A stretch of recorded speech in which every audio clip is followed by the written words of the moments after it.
ऐसा बहुत कम होता है कि कोई छात्र संघ का अध्यक्ष हो या फिर छात्र संघ का चुनाव राष्ट्रीय चर्चा का विषय बने, लेकिन ऐसा कहा जाता है कि अगर कोई व्यक्ति छात्र संघ का चुनाव लड़ गया या फिर प्रधानी का चुनाव लड़ गया, ग्राम प्रधानी का, तो वो सभी प्रकार के राजनीति के बारीकियों को समझ जाता है, उस पर काम करना सीख जाता है। आज हमारे साथ मौजूद हैं एक ऐसे ही धुरंधर जिन्हें माननीय अखिलेश जी के द्वारा बहुत ही सम्मान मिला, उनको इज्जत मिली। 2017 में आपने इलाहाबाद विश्वविद्यालय में अपना जीत का परचम लहराया समाजवादी पार्टी के बैनर तले। स्वागत है भैया जी आपका। अवनीश यादव जी हमारे साथ हैं, युवा नेता हैं, 5-6 वर्षों से लगातार अपने क्षेत्र में काम कर रहे हैं। बहुत बहुत धन्यवाद, बहुत बहुत आभार आपका, बहुत बहुत स्वागत। तो मैं ये जानना चाहता हूँ, जैसे ऐसा बहुत कम होता है कि छोटे से क्षेत्र से कोई व्यक्ति उठ के गया और राष्ट्रीय स्तर पर पहचान बना पाता है, या तो बहुत विवादित हो या फिर कोई ऐसा उसका कार्य हो कि उसको लोग वो पहचान में आए, मीडिया में आए। तो आपके साथ ऐसी कौन सी घटना हुई कि जिसने आपको इतना? हम लोग बहुत ग्रामीण परिवेश से थे और देवरिया जैसी भूमि से हम लोग निकल कर एक उच्च शिक्षा प्राप्त करने की ललक जो हम लोग के अंदर थी, उसी ललक के थ्रू हम लोग इलाहाबाद विश्वविद्यालय का जो हम लोगों ने नाम सुना था, इलाहाबाद विश्वविद्यालय के बारे में हम लोग जानते थे, जिसको पूरब का ऑक्सफोर्ड कहा जाता था। हम लोग पढ़ाई के लिए और अपने माता पिता के सपनों को पूरा करने के लिए, हमारे कुछ सपने थे उसको पूरा करने के लिए हम लोग इलाहाबाद विश्वविद्यालय गए। वहाँ से पढ़ाई लिखाई की शुरुआत हम लोग किए। हम लोग वहाँ स्नातक परीक्षाओं से हम लोग पास की। वहीं से हम लोगों का पढ़ाई लिखाई के दौरान ही छात्र आंदोलनों की तरफ झुकाव बढ़ा, समाजवादी आंदोलनों की तरफ झुकाव बढ़ा, और उसी बीच हम लोग को आदरणीय अखिलेश जी के विचारों से हम लोग प्रभावित होकर समाजवादी विचारधारा अखिलेश जी को मानकर हम लोग छात्र राजनीति में आगे बढ़ने का काम किए। छात्र राजनीति में हम लोग एंट्री किए।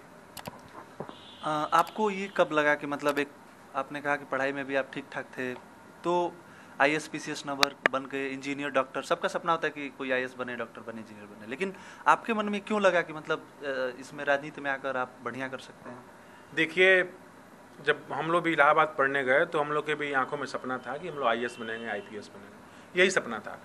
और हमें लगता है कि अधिकतर छात्रों के जीवन में जो भी इलाहाबाद जाते हैं या दिल्ली जाते हैं, उनकी आंखों में एक ही सपना होता है कि हम IAS बने, IPS बने। उसी दौरान जब हम लोग विश्वविद्यालय में पढ़ाई करते थे तो विश्वविद्यालय पढ़ाई के दौरान ही तमाम छात्रों की दिक्कतों का सामना करना पड़ता था। उन तमाम दिक्कतों और परेशानियों को लेकर छात्र हमेशा आंदोलित होते थे, और आंदोलनों में हम लोग भाग लेते थे अपनी समस्याओं के लिए, नेताओं के पीछे चलकर अपनी समस्याओं के लिए। जितने भी विश्वविद्यालय में कभी छात्रवृत्ति की समस्या रही हो, या कभी केंद्रीय विश्वविद्यालय था तो केंद्र द्वारा हमारे विश्वविद्यालय को बहुत सारी सुविधाएं नहीं मिल पाती थी, उसके लिए चाहे छात्रावास की सुविधा। उसी दौरान हम लोग, जबकि हम लोग पढ़ाई में भी एक अच्छे स्टूडेंट रहे, हम लोग विश्वविद्यालय में हमेशा अच्छे रैंकर रहे, टॉप 10 में हम लोग रहे, अच्छे नंबर पर 70% अंकों के साथ हम लोग स्नातक उत्तीर्ण किए, जो इलाहाबाद विश्वविद्यालय के लिए एक मायने रखता है। उसी दौरान हम लोग का झुकाव, चूँकि अपने हक के लिए लड़ते लड़ते अखिलेश जी के से मिलने का सौभाग्य प्राप्त हुआ था, जब हम लोग को लगे कि हम लोग एक ऐसा लीडर, इंडस्ट्रिक लीडर, विकास पुरुष और जो दूरदर्शी सोच का लीडर है, जब जिसने उच्च शिक्षा प्राप्त करने के बाद ऐसे ऐसे उत्तर प्रदेश को नए आयाम की तरफ बढ़ाते जा रहे हैं, तो अगर हम लोग भी राजनीति में अगर इनके साथ चलते हैं तो जरूर हम लोग एक नए मुकाम को उत्तर प्रदेश में पहुंचाएंगे। और चूँकि अखिलेश जी की जो आइडियोलॉजी थी वो हम लोग को बेहद पसंद आई, छात्रों को, इलाहाबाद विश्वविद्यालय के अधिक छात्रों को, तो उनसे मिलने के कारण ही हम लोग छात्र राजनीति में जाने के लिए प्रभावित हुए। और इसीलिए हम लोग जब चुनाव भी लड़े तो उनके ही चेहरे पर, उनका व्यक्तित्व पर चुनाव लड़े, चुनाव में हम लोग जीत हासिल किए। और जीत उस समय हासिल किए जिस समय भारतीय जनता पार्टी उत्तर प्रदेश में सरकार बना ली थी, लेकिन छात्रों ने भारतीय जनता पार्टी की सरकार को नकार कर फिर से समाजवादी विचारधारा वाली जो छात्रों की सरकार थी, अखिलेश जी के नेतृत्व में इलाहाबाद में स्थापित करने का काम किया। जहाँ तक छात्र राजनीति की बात आपने की, या फिर मैं देख भी रहा हूँ, तो जब भी भाजपा सरकार आती है या फिर इस तरह की पार्टियाँ आती हैं तो वो लोग छात्र संघ का जो चुनाव है उसे भंग कर देते हैं, निरस्त कर देते हैं। फिर सपा की सरकार आती है तो वो छात्र संघ का चुनाव कराने लगती है, बसपा की सरकार भी इस पर अलग स्टैंड है। तो कहीं ना कहीं छात्र इस राजनीति में पिस जाते हैं, मुझे ऐसा लगता है, और पढ़ाई लिखाई भी उनका तमाम तरह का दिक्कत आ जाता है, क्वालिटी, कंटेंट की क्वालिटी पे। आप इस चीज़ को कैसे, किस नज़रिए से देखते हैं? देखिए, जो भी छात्र संघ का चुनाव जरूर होना चाहिए। देश के जितने भी बड़े लीडर हैं, बड़े नेता हैं, सब छात्र संघ की कोख से निकले हैं। छात्र संघ की कोख से निकलने वाला व्यक्ति एक छात्र और किसान परिवार का आने वाला व्यक्ति होता है, एक सामान्य परिवार का आने वाला व्यक्ति होता है, वो बहुत संसाधनों के अभाव में जीने वाला व्यक्ति होता है, तो उसको समाज की सच्चाई के बारे में पता होती है। चाहे चंद्रशेखर जी रहे हों, चाहे आज ज्ञानेश्वर मिश्रा जी की आज 5 अगस्त है, आज उनकी हम पुण्यतिथि मना रहे हैं। और वो भी छात्र जीवन से निकले थे, वो तमाम चीज़ों को जानते थे, समाज की सच्चाइयों को जानते थे, समाज की अच्छाइयों को जानते थे। तो जब छात्र जीवन से इंसान निकलता है तो नौजवानों के बारे में, किसानों के बारे में सोचता है, वो सच्चाई के बारे में सोचता है। समाजवादी पार्टी गरीबों की पार्टी थी, किसानों की पार्टी थी, नौजवानों की पार्टी थी। माननीय मुलायम सिंह यादव खुद किसान परिवार से निकले थे, छात्र जीवन से निकले थे। इसलिए समाजवादी पार्टी हमेशा छात्र संघ की पक्षधर रही है, छात्रों को प्रमोट करने का काम करती है, चाहे देश के सदन के अंदर हो, चाहे उत्तर प्रदेश के सदन के अंदर हो। सबसे अधिक अगर छात्र संघ से निकलने वाले नेताओं को किसी ने सदन के अंदर भेजने का काम किया है तो वो केवल समाजवादी पार्टी, हमारे नेता माननीय मुलायम सिंह यादव और अखिलेश यादव ने भेजने का काम किया है। बाकी जो और पार्टियां हैं, बड़े कॉरपोरेट की पार्टियां हैं, इसलिए नहीं चाहती हैं कि छात्र राजनीति से लड़के निकले जो अपने हक और हुकूम की लड़ाइयाँ लड़ें, जो सड़कों पर संघर्ष करें। इसलिए छात्र संघ को हमेशा ताले लगाने का काम करती है, चाहे भारतीय जनता पार्टी हो, चाहे कोई भी पार्टी हो। नहीं चाहती है कि एक आम सामान्य परिवार से निकल कर लड़का राजनीति में आ गया, देश की बागडोर को संभाले, देश की सत्ता में भागीदारी बनाए। वो चाहती है कि जो कॉर्पोरेट परिवार के लड़के हैं वही राजनीति में आए, वही अपने हिसाब से व्यवस्थाएं चलाएं। सामान्य परिवार से लड़कों को राजनीति में लाने का अगर काम किसी ने किया है तो केवल और केवल समाजवादी पार्टी और आदरणीय अखिलेश यादव मुलायम सिंह यादव ने। जैसे आपने कहा कि आम आदमी को वहाँ तक पहुँचाना राष्ट्रीय राजनीति में या फिर राज्य स्तर की राजनीति में, लेकिन मैं देखता हूँ उसमें जैसे विपक्ष का भी आरोप है, वही मतलब जो भारतीय जनता पार्टी है, वो लोग इस चीज़ पे आरोप लगाते रहे हैं हमेशा से कि कभी भी जो समाजवादी पार्टी है उस पार्टी से कभी भी कोई जो मुख्यमंत्री पद का प्रत्याशी है या फिर किसी बड़े स्तर पे है तो वो कभी भी माननीय मुलायम जी के परिवार से अलग कोई व्यक्ति नहीं हो सकता। क्या आपको नहीं, आज समाजवादी पार्टी के प्रदेश अध्यक्ष आदरणीय नरेश उत्तम पटेल जी हैं। समाजवादी पार्टी का एक संसदीय बोर्ड है जिसमें सभी लोग निर्णय लेते हैं। समाजवादी पार्टी के महासचिव तमाम लोग हैं पार्टी में, और समाजवादी पार्टी के राष्ट्रीय उपाध्यक्ष तमाम लोग हैं। और हम कैसे कह सकते हैं, समाजवादी पार्टी विधान परिषद के अपोजिशन के नेता अहमद हसन साहब हैं, विधानसभा के अपोजिशन के नेता राम गोविंद चौधरी साहब, परिवार के लोग कहीं सारे बड़े पद हैं किसी भी पार्टी के। तो ये आरोप लगाना सरासर गलत है। चूँकि आरोप लगाने वाले आरोप लगाते रहते हैं, लेकिन ये ऐसा नहीं है। हमारे पार्टी के जितने भी बड़े पद हैं, प्रदेश अध्यक्ष से बड़ा कौन होता है, प्रदेश प्रभारी से बड़ा कौन होता है, कार्यालय प्रभारी से बड़ा कौन होता है? सारे बड़े पदों पे दूसरे लोग बैठे पड़े हैं। तो हम नहीं कह सकते कि समाजवादी पार्टी में केवल एक परिवार का बोलबाला है। अगर एक परिवार का बोलबाला होता तो उन्नीस यादव सामान्य परिवार से आने वाला व्यक्ति आज उत्तर प्रदेश और देश के अंदर कोई भी मुकाम हासिल किया है तो शायद इतना मुकाम हासिल कर पाता। वो कहीं ना कहीं अपना 2 पैसे रोजी रोटी के जुगाड़ में लगा रहा था, ऐसी वो मुकाम नहीं हासिल कर पाता। जैसा आपने कहा कि अखिलेश भैया जी ने इस पर काफ़ी काम किया है, लेकिन फिर भी कई लोग इस बात को बार बार याद दिलाते हैं कि अखिलेश भैया जी थोड़ी सी उनसे चूक हो गई, कहीं ना कहीं अनुभवहीनता। वो लोग कहते हैं कि अनुभवहीन है क्योंकि आपने देखा तमाम तरह का पार्टी टूट गया, एक तरह से कहेंगे। माननीय शिवपाल जी के उनका एक अलग धड़ा है, इनका एक अलग धड़ा है। क्या आपको सच में लगता है कि कहीं ना कहीं इसमें अनुभवहीनता आड़े है? जैसे नहीं, देखिए, मैं नहीं मानता कि पार्टी हमारी टूटी है। हमारी पार्टी बहुत मजबूत है। समाजवादी पार्टी मजबूती के साथ खड़ी है। आज उत्तर प्रदेश के अंदर अगर कहीं विपक्ष दिख रहा है तो समाजवादी पार्टी की बदौलत दिख रहा है, समाजवादी पार्टी के नेताओं की बदौलत दिख रहा है। आदरणीय अखिलेश जी का राजनीति में एक लंबा अनुभव है, 20 साल से सक्रिय राजनीति में, उत्तर प्रदेश के अंदर सक्रिय राजनीति में आदरणीय अखिलेश जी हैं। उसके पहले भी समाजवादी पार्टी और आज भी समाजवादी पार्टी के जितने कार्यकर्ता आज हैं, शायद मैं मानता हूँ कि उत्तर प्रदेश के अंदर किसी भी पार्टी के पास उतने कार्यकर्ता नहीं हैं। मैं कतई इस बात को मैं नहीं मानता कि समाजवादी पार्टी में टूट पड़ी है। कोई टूट नहीं है। जाने वाले चले जाएंगे, आने वाले आते रहेंगे। समाजवादी पार्टी थी, समाजवादी पार्टी है, समाजवादी पार्टी रहेगी। छात्रों के भविष्य को आप किस रूप में, छात्र संघ की जो राजनीति है उसको आप, उसके भविष्य को आप किस रूप में देखते हैं? क्योंकि बहुत जगह ऐसा हो रहा है, जैसे मान लीजिए JNU की बात की जाए या फिर जमशेदपुर विश्वविद्यालय की बात की जाए, तो वहाँ पे आर्मी के खिलाफ या फिर हिंदुओं के खिलाफ इस तरह के प्रोपेगेंडे दिखाई दिए हैं। तो क्या आपको लगता है कि इसको पॉलिटिसाइज किया जा रहा है? मेरा ये कहना है कि जो विश्वविद्यालय क्या उसको मतलब पॉलिटिसाइज किया जा रहा है, आपको ये लग रहा है? देखिए, आज ज्ञानेश्वर मिश्रा जी की जयंती है और 5 अगस्त जयंती है। देश के बड़े नेताओं में गिनती होती है, समाजवादी नेताओं में गिनती होती है। हम लोग उनको मानने वाले लोग हैं। हम लोग राम मनोहर लोहिया को मानने वाले लोग हैं, नेताजी को मानने वाले लोग हैं। हमारे लिए नेताजी सैनिकों के सम्मान के लिए जितना काम अगर किसी ने किया है तो आदरणीय नेताजी ने किया, माननीय मुलायम सिंह यादव जी ने किया।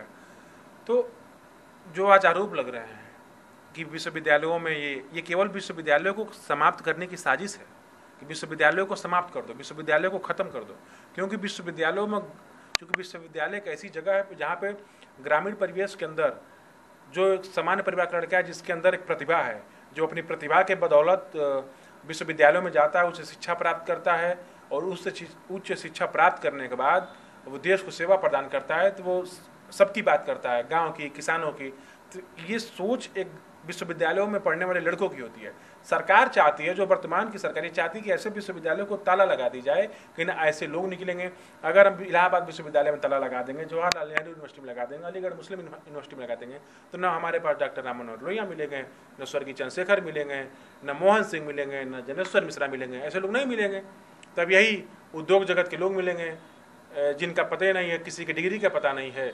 जिसकी डिग्री का पता नहीं है वो देश का मानव संसाधन विकास मंत्री है, जिसकी डिग्री का पता नहीं है वो देश का प्रधानमंत्री है, जिसकी डिग्री का नहीं पता है वो किसी और पद पे है, जो भगौड़ा है वो गृह मंत्री है। तो ऐसे ऐसे लोगों को अगर राजनीति में ऊपर स्थापित करना है, तो जो विश्वविद्यालयों के जो छात्र हैं, जो छात्र जीवन से निकले लोग हैं, ऐसे लोगों को खत्म करना है, तो सीधे उसके जड़ को ही खत्म करना चाहती है सरकार कि अगर इस जड़ को हम खत्म कर देंगे तो न भगत, न चंद्रशेखर पैदा होंगे, न जनेश्वर पैदा होंगे, न मोहन पैदा होंगे, न ब्रिजभूषण तिवारी पैदा होंगे, न मुलायम सिंह यादव पैदा होंगे, न बेनी प्रसाद पैदा होंगे, न आजम खान पैदा होंगे। ऐसे लीडरान को खत्म करने के लिए भारतीय जनता पार्टी, और चूंकि चाहती है कि ऐसे लीडर ना आए जो देश के सदन के अंदर किसानों की बात करें, नौजवानों की बात करें, छात्रों की बात करें, इसलिए ये ऐसे जो छात्र संघ की जो कोख है उस कोख को समाप्त करके जो कॉर्पोरेट घराने की कोख है उसको देश की राजनीति में लाना चाहती है। उसी कॉर्पोरेट घराने की कोख से तमाम आज देश के लीडरान है। इसलिए भारत की आज ये दुर्दशा है। आज भारत की सारी चीज़ें बेची जा रही हैं, क्योंकि आज भारत की सारी चीज़ें बेची जा रही हैं। रेल बेचा जा रहा है, वायुयान बेची जा रही हैं, हवाई अड्डे बेचे जा रहे हैं, बस स्टेशन बेचे जा रहे हैं, सारी चीज़ बेची जा रही है। क्योंकि अब बेचने वाले लोग देश की सत्ता पर काबिज हैं और बचाने वाले लोग, जो बचाने वाले लोग थे, उनको सत्ता से बाहर रखने की साजिश चल रही है। इसलिए आज ये देश की हालात है। भारतीय जनता पार्टी चाहती है कि ऐसे संसाधनों को बंद कर दो जहाँ से किसानों, नौजवानों के परिवार से आने वाले लड़के देश की राजनीति में, देश के सदन के अंदर जब वो उनकी बात करते उनकी बात को समाप्त कर दो। इसलिए भारतीय जनता पार्टी विश्वविद्यालयों को समाप्त करना चाहती है, विश्वविद्यालयों को बंद कराने की साजिश रच रही है। जैसा आपने आरोप लगाया, बीजेपी का एक बड़ा आरोप है कि वो विश्वविद्यालय को ख़त्म करना चाहती है, जिससे कि आपने नाम गिनाया 10-12, उसमें आजम खान जी का भी नाम आया। आजम खान जी जैसे कभी कभी लगता है कि वो भटक जाते हैं मुद्दे से, या फिर फ्लो में ज़्यादा बोल जाते हैं, जैसे भारत माता को डायन कह देना, या फिर ये कह देना कि सीमा पे केवल मुसलमान थे जिन्होंने अल्लाह अकबर के नारे लगाकर और करगिल विजय कराया। आपको लगता है कहीं वो फ्लो में इस तरह का गलत बयान? उनकी बातों को हमेशा गलत तोड़ मरोड़ को पेश किया जाता है। वो आजम खान साहब छात्र राजनीति से निकले व्यक्ति हैं, मजदूर यूनियन से निकले व्यक्ति हैं, और लगातार जनता में सर्वोपरि हैं। 8-8 बार 9-9 बार के विधायक हैं, सांसद हैं वर्तमान में। व्यक्ति की सोच बड़ी थी। कुछ ने अलीगढ़, उसने रामपुर में जैसे जगहों पे एक बड़े विश्वविद्यालय स्थापना किया। और सरकार की सोच गंदी थी कि उस विश्वविद्यालय को गिराने का काम किया। विश्वविद्यालय में जो पढ़ने आता है, एक छात्र आते हैं, एक लोग पढ़ने आते हैं। आखिर विश्वविद्यालय से हमारी क्या दुश्मनी है? एक केवल टारगेट के तहत व्यक्ति को परेशान करिए। हर बार उनकी बात को तोड़ मरोड़ को पेश किया जाता है। अगर उनकी पूरी बात को सुना जाए, तो मुझे लगता है कि आजम खान साहब समाज के अंदर की बुराइयों पर हमेशा तंज करते हैं, बुराइयों पर हमेशा प्रहार करते हैं। और चूंकि वो बहुत ही गरीबी से उठकर इस राजनीति में बड़े पड़े हैं, इसलिए हमेशा समाज की सच्चाई बयान करते हैं, जो वर्तमान की सरकारें बर्दाश्त नहीं कर पाती हैं। चूँकि आप छात्र राजनीति से जुड़े हुए हैं, तो मेरा ये सवाल है कि अभी एक शिक्षा पैटर्न में बदलाव हुआ है, बहुत आमूल-चूल परिवर्तन हुआ है। आप इस चीज़ को कैसे देखते हैं? देखिए, परिवर्तन करना था तो हमारे जो संसाधन हैं, जो हमारे पुराने विश्वविद्यालय हैं, जिन विश्वविद्यालयों से देश के बहुत बड़े बड़े ब्यूरोक्रेट्स, न्यायपालिका और राजनीतिक पालिका में तमाम लोग निकले, पहले इनके संसाधनों को मजबूत करना चाहिए था। पहले यहाँ के इंफ्रास्ट्रक्चर को मजबूत करना चाहिए था। लेकिन नहीं, हम इनके इंफ्रास्ट्रक्चर को नहीं मजबूत करेंगे, हम संसाधन को नहीं मजबूत करेंगे, हम कागजी रूप से केवल परिवर्तन करेंगे। तो तमाम परिवर्तन सरकार ने किए। आप उसके क्या आज हालात हैं आप देख सकते हैं। क्या उसके परिणाम है, क्या उसके दुष्परिणाम है, ये भी बताने की जरूरत नहीं है। जैसा कि अभी इस समय वर्षा काल चल रहा है, बारिश अपने उफान पर है, नदियाँ पूरी भर गई हैं। आपने कहा कि नदियों से घिरा हुआ अपना जनपद है। मैं जब उधर से आ रहा था मैंने देखा कि पूरा इतना तक पानी लगा था, गलियाँ पूरे डूबे हुए थे, घर डूबे हुए थे, लोग इधर उधर भाग रहे हैं। तो क्या आपको लगता नहीं कि इससे सरकार को सबक लेनी चाहिए, जो भी सरकारें आती हैं कि हर बार बाढ़ आता है? सरकार अपने में व्यस्त है, सरकार के मंत्री, सरकार के विधायक अपने में व्यस्त है। नदी से कौन डूब जाए कोई प्रभाव नहीं पड़ने वाला है। मैं सरकार से मांग करना चाहता हूं आपके न्यूज़ चैनल के माध्यम से कि जनता के बीच में जाए, जनता की चीज़ों को देखें और यहाँ के जो आला अधिकारी हैं वो भी देखें। आज बाढ़ की चपेट में कम से कम सैकड़ों गाँव और सैकड़ों गाँव के लोग, हजारों लोग बाढ़ की चपेट में हैं, उनके जीवन अस्त व्यस्त है। बाढ़ पर उचित प्रबंध करें। बाढ़ के नाम पर सरकार पैसा आवंटित कर रही है, पैसा खर्च कर रही है, लेकिन पैसा कहाँ जा रहा है ये ना हमको पता है ना आपको पता है। केवल लूट घसोट चल रहा है, बंदर बाढ़ चल रहा है। सरकार तुरंत मजबूत बांधों का इस्तेमाल करे, पिचिंग कराए बांधों का, अन्यथा हजारों लोग अपने गाँव को छोड़कर जाने के लिए मजबूर हो जाएंगे। और जब लोग अपने गाँव को छोड़कर जाने के लिए मजबूर होते हैं तो क्या स्थिति होती है, क्या असर होता है, किसी से छुपा हुआ नहीं है। सरकार सबसे पहले बांधों का मरम्मत कराए, लोगों के जीवन को सुरक्षित बनाए, अन्यथा उनका इसमें तमाम लोगों की जान जा सकती है। अगर रात को कहीं ना कहीं अगर बांध टूट गया और अगर पानी आ गया, तमाम लोग की जान जा सकती है। सरकार ऐसी असंवेदनशील क्यों है, तमाम लोगों के जीवन को खतरे में क्यों डाली पड़ी है, मैं सरकार से पूछना चाहता हूँ। इस समय कोरोना काल चल रहा है, तो जैसे ऐसा लग रहा है मुझे कि कोरोना डाल है, सरकार पात है। मतलब कहीं ना कहीं नए नए तरीके बनाए जा रहे हैं। अनुभवहीनता का यहाँ पे एक परिचय देखने को मिला है, चाहे वो केंद्र सरकार हो या फिर राज्य सरकार को। आपको ऐसा लगता है क्या? देखिए, एकदम लगता है। आज ये बताइए कि कोरोना काल में उत्तर प्रदेश सरकार के कैबिनेट मंत्री का स्वर्गवासी हो जाना, तमाम विधायकों को क्वारंटीन हो जाना, तमाम विधायकों सांसदों को बेड न मिलना, सत्ता पक्ष के विधायक सांसदों को कोरोना में बेड नहीं मिल पा रहा है। आखिर कोरोना के नाम पे जो करोड़ों और खरबों रुपए खर्चे किए गए, पैसे कहाँ गए? इन पैसों का केवल लूटपाट मचाया गया। जनता के पैसे का इलाज के नाम पर केवल लूटपाट मचाया गया। अगर आप जनता के भविष्य के साथ खिलवाड़ करेंगे तो ईश्वर देख रहा है, ईश्वर भी आपके भविष्य के साथ खिलवाड़ कर देगा। आप जनता को जिस तरह चूना लगाने में लगे हैं, उसके भविष्य के साथ खेल रहे हैं, इसी तरह ईश्वर भी आपको एकदम छोड़ेगा नहीं। ईश्वर सब देख रहा है। आप कोरोना के नाम पे लाखों रुपए लोग घोटाला कर रहे हैं। जहाँ एक मरीज पर आ रहा है कि उसको स्वस्थ होने के लिए लाखों रुपए आ रहे हैं, वही उस मरीज पर 1000 रुपए भी खर्च हो जाए, बहुत बड़ी बात है। एक मिनट, जैसे बहुत लोग ट्विटर पे ये चीज़ डाल रहे हैं कि देखिए एक लैब से मैंने कराया तो उसमें पॉजिटिव आया है, एक में नेगेटिव आया है, तो इसमें कहीं आपको लगता है क्या घोटाला? ये एकदम घोटाला है। सरकार अगर किसी को, मैं तो यहाँ तक कहता हूँ कि किसी को कोरोना न हुआ हो तो अपने व्यक्तिगत फायदे के लिए कि हमें कुछ पैसा मिल जाए, झूठे कोरोना रिपोर्ट बना दे रही है। उसके अलावा क्वारंटाइन सेंटर में उन लोगों से पैसा वसूल ले रही है, खाने के नाम पे पैसा। सरकार अलग पैसा दे रही है, इनसे भी पैसा वसूल ले रही है। इसकी मैं घोर निंदा करता हूँ। भारतीय जनता पार्टी कोरोना जैसे महामारी में कोरोना का इस्तेमाल करके, कोरोना कोविड का इस्तेमाल करके केवल छात्रों को, नौजवानों को डराने का, धमकाने का प्रयास कर रही है, उनको बरगलाने का प्रयास कर रही है। इसलिए ये केवल संसाधनों को खत्म करके शिक्षा को, एक तरफ आप शिक्षा का निजीकरण कर रहे हैं, दूसरी तरफ शिक्षा में परिवर्तन कर रहे हैं। ये दोहरा मापदंड सरकार का नहीं चलेगा। पहले शिक्षा का निजीकरण बंद करिए, शिक्षा का प्राइवेटाइजेशन बंद करिए, उसके बाद जाके आप शिक्षा व्यवस्था में परिवर्तन करिए, तब जाके हम कुछ समझें। लेकिन ये केवल और केवल छात्रों और नौजवानों के साथ धोखा देने का काम है, उसके सिवाय कुछ नहीं। अभी देवरिया की हम बात करें, चूँकि यहीं से हम लोग बिलोंग करते हैं, तो देवरिया में बहुत सारी दिक्कतें हैं। यहाँ से मंत्री भी बनते हैं लोग अलग पार्टी से, चाहे सपा हो, बसपा हो, कांग्रेस हो, भाजपा हो, लेकिन फिर भी देवरिया एक आदर्श जनपद नहीं बन पाता है, कहीं ना कहीं राजनीति के चपेट में आ जाता है। आपका कोई विजन ऐसा है जिससे? देखिए, देवरिया एक प्राकृतिक संसाधनों से परिपूर्ण भूमि है और तमाम समय पर तमाम बड़े बड़े नेताओं ने इस पर ध्यान दिया, लेकिन किसी एक के ध्यान देने से कुछ नहीं होता है। ध्यान सबको देनी चाहिए। पिछली सरकार थी अखिलेश जी की, गोरखपुर से लेकर और सलेमपुर और बेलथरा तक की रोड जो बन रही है, ये पिछली सरकार की देन है। इसके अलावा आज जितने भी शहर के बगल के छोटे छोटे जो नगर पंचायतें हैं, उन नगर पंचायतों को जिला मुख्यालय से जोड़ने की जितनी सड़कें हैं, सब आदरणीय अखिलेश जी की सरकार की देन है। साथ साथ तमाम पार्क, और यहाँ तक कि पिछले सरकार में चूंकि देवरिया के अगल बगल से तमाम नदियाँ बह रही हैं और नदियों से हमेशा ये जिला घिरा रहता है, तो तमाम बांधों की मरम्मत, नए बांध बनाना, बांधों पर रोड बनाना, बांधों को मजबूती प्रदान करना, ये अखिलेश सरकार की देन है। तो एक सरकार 5 साल के अंदर जितना काम कर सकती है उतना आदरणीय अखिलेश जी ने इस देवरिया जनपद को दिया, देवरिया जनपद के लिए किया। लेकिन उसके बाद जब सरकारें बदली तो क्या इस सरकार में 2-2 मंत्री देवरिया जनपद के हैं, 2-2 मंत्री केवल घर में सोने का काम करते हैं, इनको जनता में देखने वाला कोई नहीं है। आज बाढ़ से पूरा रुद्रपुर जो बरहज 2 ऐसी जगह है जो बाढ़ के हमेशा चपेट में रहती है।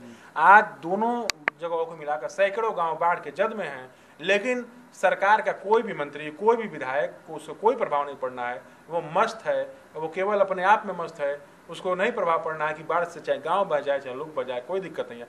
आज भी बांधों के संघर्ष के लिए अगर कोई लड़ाई लड़ रही है तो केवल समाजवादी पार्टी के कार्यकर्ता, समाजवादी पार्टी के नेता लड़ने काम करें, बाकी और करने का। अब थोड़ी सी राष्ट्रीय राजनीति की बात की जाए तो वहाँ पे देखा गया कि जैसे अभी एक अपराधी का हत्या हुआ, विकास दुबे, उस पर माननीय अखिलेश सिंह यादव जी ने प्रेस कॉन्फ्रेंस किया और कहा कि ब्राह्मणों की हत्या हो रही है। इस प्रकार का एक ट्विटर पे ट्रेंड चलाया गया, फेसबुक, सोशल मीडिया पे समाजवादी पार्टी के लोगों द्वारा या फिर बाकी जो गैर भाजपाई लोग हैं। क्या आपको सच में लगता है कि अब समाजवादी पार्टी को हाथी लाठी 786 के बाद तिलक की आवश्यकता पड़ रही है? देखिए, समाजवादी पार्टी किसी जाति विशेष की पार्टी नहीं है। समाजवादी कभी जातिवादी नहीं होते, समाजवादी कभी जाति व्यवस्था को नहीं मानने वाले लोग होते हैं। समाजवाद का मतलब है समता प्लस संपन्नता। समाज के पिछड़े पंक्ति में जो बैठने वाला व्यक्ति है उसको भी अगड़े पंक्ति में लाने का काम अगर किसी ने किया तो समाजवादी पार्टी और समाजवादी विचारधारा करती है। हाँ, चूंकि भारत के अंदर जो कानून व्यवस्था है, जो संविधान है, उसको हम मानने वाले लोग हैं। अगर हम किसी आदरणीय अखिलेश जी ने अगर ये क्वेश्चन उठाया, देखिए इनकाउंटर फर्जी था, मैं भी कहता हूँ फर्जी है, सरासर फर्जी है, सरासर फर्जी है। अगर हम ही पुलिस ही अपना सारा काम करने लगे तो तब न्यायपालिका की जरूरत ही क्या है? तब उत्तर प्रदेश के अंदर, देश के अंदर न्यायपालिका की क्या जरूरत है? तब न्यायालयों की जरूरत है, न्यायालयों को बंद कर दीजिए। अगर न्यायालय का काम न्यायालय करेगा, पुलिस का काम पुलिस करेगी, व्यवस्था पालिका का काम व्यवस्था पालिका करेगा, जिसका जो काम है वो काम करे। अगर वो काम नहीं होगा तो भारत की व्यवस्थाएं खराब हो जाएंगी। और एक बात तो ये सत्य है, उत्तर प्रदेश के अंदर केवल फर्जी इनकाउंटर का दौड़ है। फर्जी इनकाउंटर एकदम लगातार चालू है। आप उत्तर प्रदेश के अंदर बलात्कार देख लीजिए, 7 गुना बलात्कारों में वृद्धि हुई है। अपहरण प्रदेश बन गया है, लगातार अपहरण की घटनाएं, लगातार अपहरण की घटनाएं एकदम। और अपहरण की घटनाएं ऐसी कि जिसके परिवार के लोगों का अपहरण हो रहा है वो पुलिस के खिलाफ कंप्लेन लिखवा रहे, तो पुलिस करिए कि भैया तुम पैसे दे दो और हम देख लेते हैं, तुम पैसे दे दो। जब पुलिस ही अपहरणकर्ताओं को पैसे दिलाएगी तो उत्तर प्रदेश के क्या हालात हो सकते हैं आप देख सकते हैं। तो ये उत्तर प्रदेश की जनता त्रस्त है। उत्तर प्रदेश की जनता अपहरण से त्रस्त है, हत्या से त्रस्त है, बलात्कार से त्रस्त है और फर्जी मुठभेड़ों से त्रस्त है। अगर आपको किसी का इनकाउंटर ही करना है तो आप वाजिब लोगों का इनकाउंटर करिए। आप कैसे व्यक्ति का इनकाउंटर कर रहे हैं? जो लंगड़ा व्यक्ति कहीं भाग नहीं सकता उसका आप इनकाउंटर कर रहे हैं। जिसके हाथ में हथकड़ी लगी उसका हथकड़ी खुल जा रहा है। कहाँ भाग के जाएगा भाई? कहाँ भाग के जाएगा? पुलिस इतनी कमजोर हो गई है कि उसकी पिस्टल छीन लिया जा रहा है। इतनी कमजोर उत्तर प्रदेश की पुलिस हो गई है कि उसकी पिस्टल छीन लिया जा रहा है। ये 11% छीन है। अगर पिस्टल छीन लिया जा रहा है तो ऐसे पुलिस वाले को पुलिस पहले बर्खास्त कर दे। हमारी सरकार से मांग है कि जिस पुलिस वाले की पिस्टल छीनी गई, आरोप लगा कि विकास दुबे पिस्टल या राइफल छीन के भाग रहा था तो इनकाउंटर किया गया, पहले वैसे पुलिस वालों की तुरंत पहले उनको बर्खास्त करिए, वैसे पुलिस वालों को सस्पेंड करिए। जो अपने हथियार की सुरक्षा नहीं कर सकते, हमारी और की सुरक्षा क्या करेगा? ऐसे लोगों को बर्खास्त कर देनी चाहिए। जहाँ तक सुरक्षा की बात की आपने, तो थोड़ी राष्ट्रीय राजनीति पे अगर बात की जाए तो अभी चीन काफ़ी जो वहाँ पे विवादित जो हिस्सा है, जो नो मेंस जोन है, यहाँ पे पेट्रोलिंग दोनों पार्टियाँ करती हैं, लेकिन बार बार ये कहना कि जैसे चीन ने कब्जा कर लिया, इस चीज़ को प्रोपेगेट किया गया। आप इस चीज़ को, इस घटना को कैसे देखते हैं? पहले तो सरकार कही कि चीन का कोई कब्जा नहीं है, फिर कुछ दिनों बाद कहे कि चीन को हमने वापस भेज दिया है। तो ये सरकार का दोहरा बयान है। आप कह रहे हैं कब्जा भी नहीं है, फिर कुछ दिन बाद कह रहे हैं कि हमने चीन को वापस कर दिया है। जब ऐसी कोई बात नहीं थी तो फिर चीन विवाद इतना बढ़ा क्यों? आज भारत की सीमाएं सुरक्षित नहीं हैं। आज भारत की न सीमाएं सुरक्षित हैं, न भारत के आंतरिक मामले सुरक्षित हैं। आज एक तरफ नेपाल जैसा छोटा देश हमें आंख दिखा रहा है, पाकिस्तान जैसा देश जो लगातार अपनी हरकतों से बाज नहीं आ रहा है, चीन जो भारत की सीमाओं को लगातार रौंदते हुए आगे बढ़ रहा है। तो भारतीय जनता पार्टी के सरकार से और भारतीय जनता पार्टी के नेताओं से और देश के प्रधानमंत्री से मैं निवेदन करता हूं कि पहले देश की सीमाओं को सुरक्षित करिए। सेना के नाम पर राजनीति करना बंद करिए। सेना के नाम पर राजनीति करना बंद करके देश की सीमाओं को सुरक्षित करिए। पहले देश की सीमा सुरक्षित रहेंगी तब जाके देश सुरक्षित रहेगा। तो भारतीय जनता पार्टी के लोगों बाहरी देश को आंतरिक मामलों में धर्म और मजहब के क्षेत्र के नाम पर लड़ाना बंद करके पहले देश की सीमाएं सुरक्षित करिए। ये पूरी दुनिया जानती है कि चीन हिंदुस्तान के बॉर्डर में प्रवेश कर चुका है, नेपाल जैसा छोटा देश आंख दिखा रहा है, और पाकिस्तान जब ना तब हमारे बॉर्डर का उल्लंघन कर देता है, जब ना तब कोई ना कोई कार्य कर देता है जिससे हमारे तमाम जवान शहीद होते जा रहे हैं। तो ये भारतीय जनता पार्टी की सबसे बड़ी विफलता है। भारतीय जनता पार्टी की सरकार में देश की सीमाएं सुरक्षित नहीं। हम लोग देवरिया जनपद की बात करें अगर, और अपने जो भी इसमें 5 विधानसभा हैं, सरकार की योजनाएं ऐसे रही कि लोग कृषि को छोड़ के भाग रहे हैं, गांव से पलायन कर रहे हैं, बाहर जाके मजदूरी करने के लिए मजबूर हैं, और फिर इस तरह की दिक्कतें आती हैं कि बीमारी होता है तो वहाँ की सरकारें ध्यान नहीं देती। वो तो उन लोग का दायित्व है, लेकिन क्या हम लोग का कोई दायित्व नहीं बनता एज अ समाज के रूप में, हम बात करें एक व्यक्तित्व के रूप में, तो कि यहाँ के लोग यहीं पे रोजगार करें, अपने घर परिवार के साथ रहें। देखिए, हिंदुस्तान कृषि प्रधान देश है लेकिन जब ऐसे ही बाढ़ आ जाएंगे, फसलें बह जाएंगी, किसानों के साथ कोई सोचेगा नहीं, किसान आत्महत्या करने पर मजबूर हो जाएंगे, किसानों को न किसान बीमा योजना मिलेगा, कुछ मिलेगा ही नहीं, तो किसान आखिर करेगा क्या? उसको मजबूरी में अपने बच्चों का भविष्य के लिए, अपनी परिवार का पेट पालने के लिए बाहर जाकर मजदूरी करना पड़ेगा, दिहाड़ी करना पड़ेगा। अगर हम किसानों पर ध्यान दे देते, अगर हम किसानों के बाद में सोच लेते, किसान बीमा योजना बना लेते, तो शायद ये स्थिति देवरिया जनपद की नहीं होती। देवरिया जनपद को कभी चीनी का कटोरा कहा जाता था, यहाँ चीनी मिली हुआ करती थी, गन्नाओं में इसमें यहाँ सबसे अधिक गन्ना की बुआई होती थी। आज ये हालात देवरिया के नहीं होते, चीनी मिलें बंद नहीं होती, लेकिन कहीं ना कहीं ये उदासीनता का ही परिणाम है कि आज किसान देवरिया का बाहर जाने के लिए मजबूर है, न अपने घरों में रोजगार प्राप्त कर पा रहा है, और न बाहर जाने के बाद भी उसकी स्थिति भी वैसे की वैसी बनी पड़ी है, बस अपने पेट को पाल पा रहा है। सरकार को इसके बारे में जरूर सोचना चाहिए। किसानों के बारे में, अगर देश को बचाना है तो किसानों के बारे में सोचना सरकार की पहली प्राथमिकता होनी चाहिए। बहुत बहुत धन्यवाद। आपका भी बहुत बहुत धन्यवाद, बहुत बहुत आभार। हम आपके न्यूज़ चैनल को उज्जवल भविष्य की शुभकामनाएं देते हैं। तो ये थे हमारे साथ एक युवा जोश और युवा सोच, जिनका विजन आपने देखा सुना। ऐसे ही और भी विजन वाले, नए नए विचारों वाले, अलग अलग विचारों वाले व्यक्तित्व को हम आपके सामने लाते रहेंगे। अगर ये वीडियो आपको अच्छा लगा हो तो वीडियो को लाइक करें और अधिक से अधिक मित्रों तक पहुंचाएं। अगर आपको वीडियो अच्छा लगा हो तो लाइक करें, कमेंट करें और शेयर भी करें, क्योंकि शेयर करने से बढ़ता है।